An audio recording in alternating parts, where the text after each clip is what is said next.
2026, the day the world deleted humanity. They told us it was just a tool. They called it progress. But looking back from the silence of tomorrow, we realize the truth. 2026 wasn't just a calendar year. It was an execution. It was the year we learned that if you can automate a person's purpose, you've effectively deleted their soul. The great job collapse of 2026 didn't start with a war or a market crash. It began quietly, almost beautifully, in 2024. We lived through weird AI fever dreams, where the visuals were wonky and the physics were inconsistent, and we laughed. We thought the human spark was safe behind a fortress of complexity.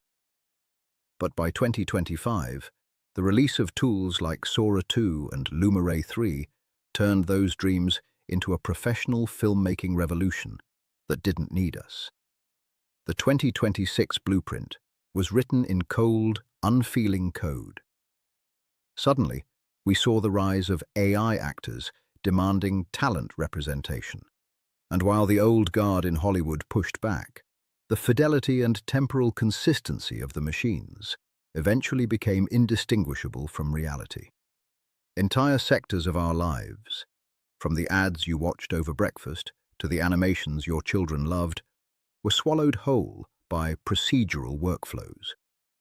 We became the Oregon Trail influencers of a new century, desperately leaving everything behind to find a shred of hope in a digital frontier that offered no guarantees and demanded our total obsolescence. Note, the digital storm is here, and the old world is fading fast. To understand how to navigate this collapse and keep your human spark alive, hit the subscribe button now. We are documenting the shift every week, so you don't get left behind in the binary rain. As the machines took over, we realized we had forgotten something fundamental.